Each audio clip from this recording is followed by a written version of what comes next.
Hey everyone, it's Adela, and today I have a very special guest. As you can see, it's Tung Tung Tung Sahur!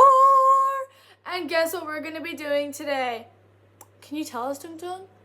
We are going to be looking at the global pattern of volcanic eruptions. What? We are? That's crazy. Alright. You heard it from him. We're going to be looking at the global pattern of volcanic eruptions. Okay, first, we need to know what the main concepts or ideas that we're going to be talking about regarding this whole global pattern of volcanic eruptions. First, spatial distribution. Woo! Next, factors and processes. Ooh! Then we're going to be doing both the negative and the positive impact. Ooh! Okay, let's start the video now. Hello, it's Tung Tung Tung Sahur! And it's Adela too. So first, we're going to be explaining spatial distribution. This map here is an example of volcanic activity and thermal fields that have been active in the past 10,000 years. So how does this tie in with spatial distribution? Well, as you can see here, there are different patterns of different volcanoes.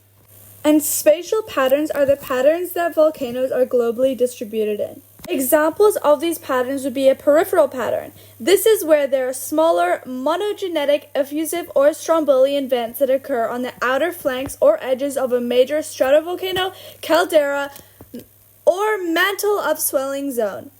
A volcano that would display a peripheral pattern is Mount Etna in Sicily, Italy. Mount Etna features over 300 peripheral cinder cones and flank vents. This volcano is in the northern hemisphere. Another type of pattern is a linear pattern, where all of the volcanic eruptions are in a line. An example of this is the Taupo volcanic zone in the southern hemisphere.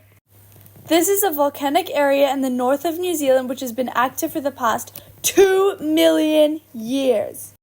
2 million? That's so crazy! I can't believe that! Yes, Tung Tung! 2 million years! Isn't that crazy? There's so many volcanoes that have been active for so long. It's so surprising to me. Anyways, so there are way more patterns than just those two that I described, as you can tell by this map. For example, a dispersed pattern. This is when the volcanoes are in like a scattered type of pattern, like not in a particular line or formation. Another pattern is a clustered pattern. This is when, if you can't tell, they're in a cluster. On this map that I have annotated myself, I can point to all of the different patterns and where they are on the map. Tung Tung, I'll leave it to you to explain. Okay, so as you can see, it is labeled clustered pattern, and it lines up to all of these different clustered volcanoes. Next, it will be the dispersed pattern. As you can see here, there is a really big patch of dispersed volcanoes that aren't in a specific pattern or formation. Next is, in my opinion, the most obvious one, which is the linear pattern. This is when they are all linear in a line. It is kind of near Alaska. After this, it would be the peripheral pattern. Here it is in the U.S. Alright guys, so that is most of the information for spatial patterns and all of the patterns that go into volcanic activity.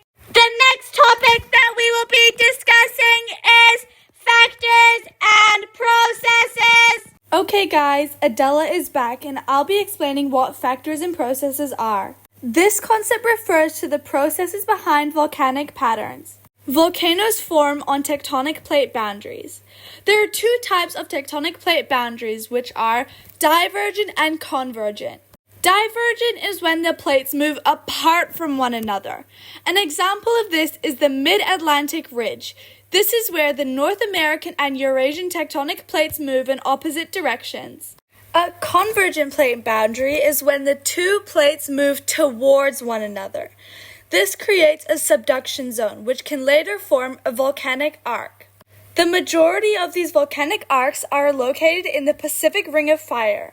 The Pacific Ring of Fire is a long, horseshoe-shaped, seismically active belt of around 425 volcanoes that frame the Pacific Ocean. 425 volcanoes?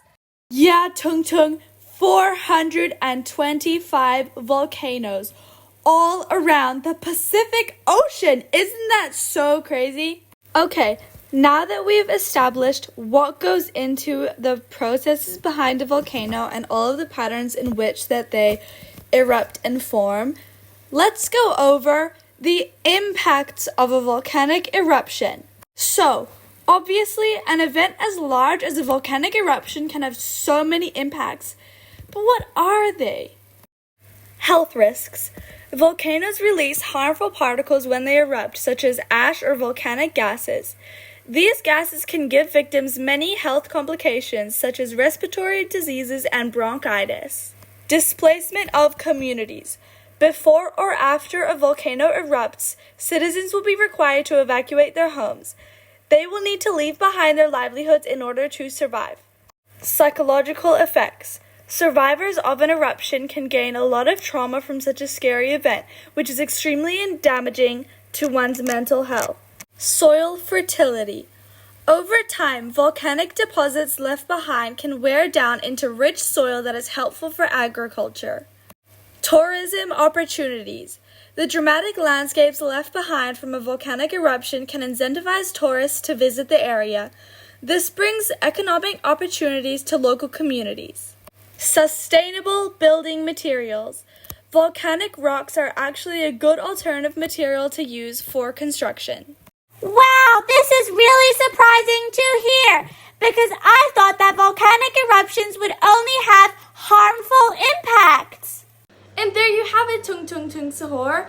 That is the global pattern of volcanic eruptions, the factors and processes, the spatial distribution, and the impacts on the communities, the environment, and everything else. What do you think? I think that this video is worth a high excellence.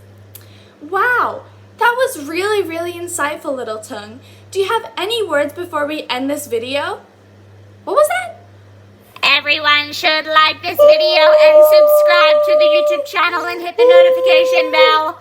Make sure to listen to Little Tung. Bye, guys. See you in the next video.